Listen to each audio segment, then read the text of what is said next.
আমরা অনেক সময় কোনো ঈদ কার্ড, বিয়ের কার্ড অথবা কোনো শুভেচ্ছা বিনিময়ের কার্ডে বিভিন্ন স্টাইলের লেখা দেখতে পাই।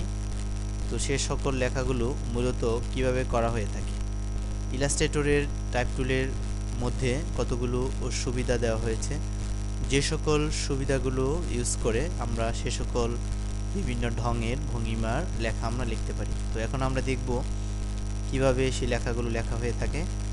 মূলত এই টাইপ টুলটি সিলেক্ট করে আমরা যদি এখানে ক্লিক করি, ক্লিক করে আমাদের কিবোর্ড থেকে যদি আমরা লিখি, দেখুন লেখা হয়েছে। কিন্তু এখন এই লেখাকে এডিট করার জন্য একটি প্যালেট নিয়ে আসতে হবে। তো এই লেখার সাথে রিলেটেড প্যালেটটির নাম হচ্ছে ক্যারেক্টার প্যালেট। এই ক্যারেক্টার প্যালেটটি নিয়ে আসার জন্য কিবোর্ড থেকে আমরা কন্ট্রোল টি প্রেস করে এখানে এই ক্যারেক্টার প্যালেটটি নিয়ে এসেছি। তো এই ক্যারেক্টার প্যালেট থেকে এখানে ফন্ট, যে কোনো স্টাইল আমরা এখান থেকে যে কোনো ফন্ট আমরা নির্বাচন করতে পারি। এছাড়া এখানে যে সাইজ আমরা দেখতে পাচ্ছি, এখান থেকে যে কোনো সাইজ আমরা নির্ধারণ করে নিতে পারি। যেমন ধরুন এই লেখাটি আমরা বড় করতে চাই, সেক্ষেত্রে এভাবে সিলেক্ট করে এখান থেকে যে কোনো সাইজে আমরা রূপান্তর করতে পারি। এছাড়া এই ক্যারেক্টার প্যালেটে অত্যন্ত সুন্দর কিছু অপশন দেওয়া হয়েছে, যে অপশনগুলো ব্যবহার করে আমরা লেখাকে বিভিন্ন স্টাইল দিতে পারি। দেখুন এখানে ক্লিক করার পরে লেখাগুলো বাম দিকে কিছুটা স্ফীতি রূপ ধারণ করেছে এবং এদিকে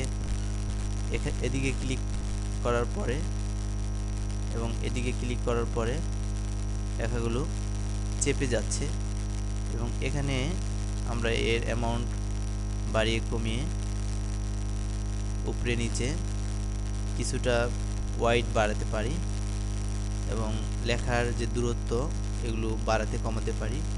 এ সকল অপশনগুলো আমরা ব্যবহার করে আমরা আমাদের লেখাকে নিজের ইচ্ছে মতো মডিফাই করব।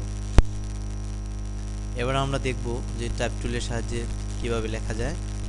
তো এই প্রথমটি টাইপ টুল, এটিতেও আমরা ব্যবহার করেছি।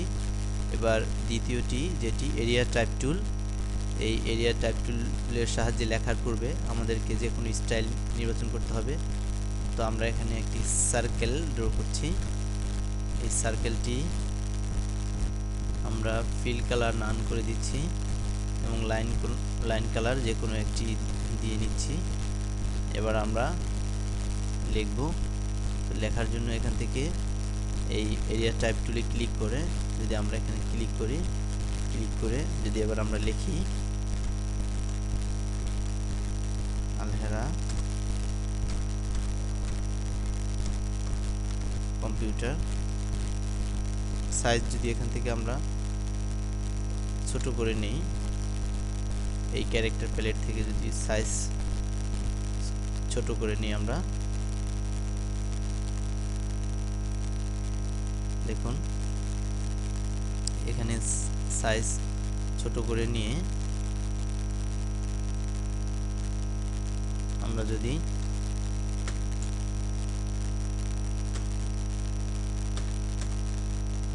এভাবে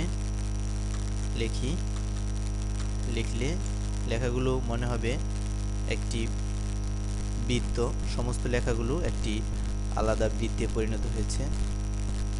এভাবে আমরা এই এরিয়া টাইপ টুলটি ইউজ করতে পারি।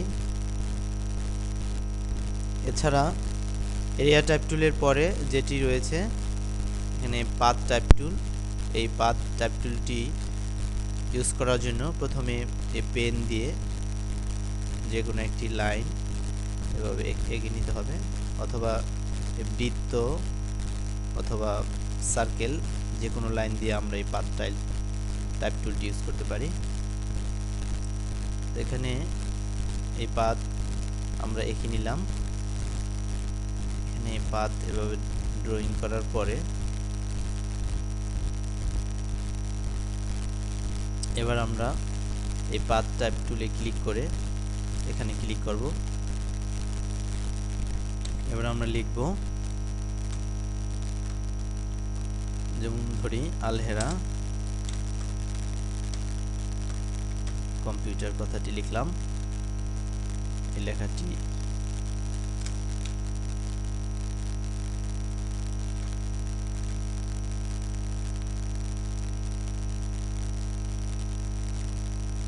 তো এভাবে দেখুন এই পাথ টাইপ টুলটি লেখার পূর্বে আমাদের পাথ যেভাবে ক্রিয়েট করা হয়েছিল, অর্থাৎ যেই অ্যাঙ্গেলে যে স্টাইলে ক্রিয়েট করা হয়েছিল লেখাটিও ঠিক সেভাবে সেদিকেই যাচ্ছে।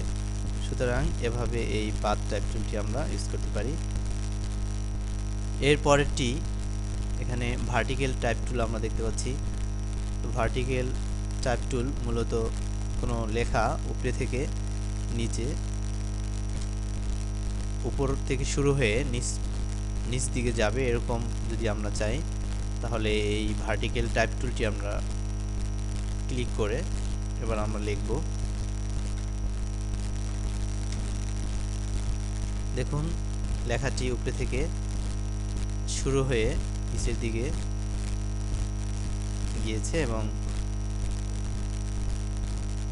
একটি আলাদা স্টাইলের রূপ ধারণ করেছে। এভাবে ভার্টিক্যাল টাইপ টুলটি আমরা ইউজ করতে পারি। এরপরে যেটি রয়েছে সেটি হচ্ছে ভার্টিক্যাল এরিয়া টাইপ টুল। এই ভার্টিক্যাল এরিয়া টাইপ টুলটি মূলত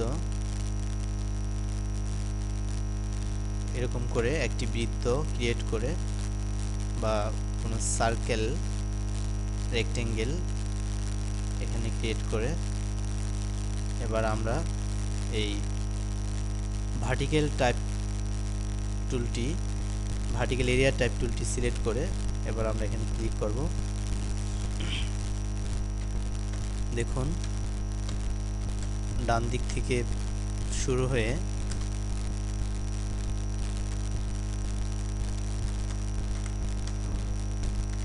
ডান দিক থেকে কোনো লেখা শুরু হয়ে বাম দিকে এভাবে যাচ্ছে। তো লেখাগুলো একটি বৃত্তে আমাদের ভরে যাচ্ছে এবং উপরে থেকে শুরু হয়ে নিচ দিকে এবং একটি লেখাগুলো আলাদা বৃত্তে পরিণত হয়েছে। তো টাইপ টুলের সর্বশেষ যেটি ভার্টিক্যাল পাথ টাইপ টুল। এই ভার্টিক্যাল পাথ টাইপ টুলটি আমরা ইউজ করার জন্য যে কোনো পাথ ক্রিয়েট করে অথবা এখান থেকে যদি আমরা এই সার্কেল ড্র করে এটিকে আমরা সার্কেলকে যদি ফিল কালার নান করে দেই, লাইন কালার দিয়ে এখানে আমরা এই ভার্টিক্যাল পাথ টাইপ টুলটি সিলেক্ট করে এখানে যদি ক্লিক করি, ক্লিক করার পরে যে আমরা এখানে লিখি আলহেরা কম্পিউটার হেরা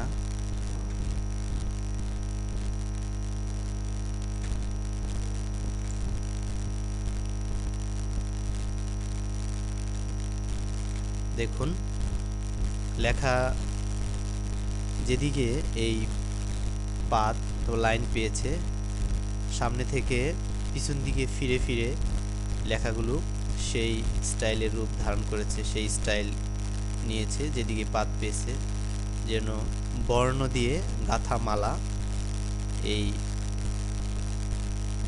ভার্টিক্যাল পাথ টাইপ টুলটির সাহায্যে আমরা ক্রিয়েট করেছি। তো এভাবে টাইপ টুলটি ইউজ করে আমরা আমাদের লেখার কাজে আমরা ব্যবহার করতে পারবো।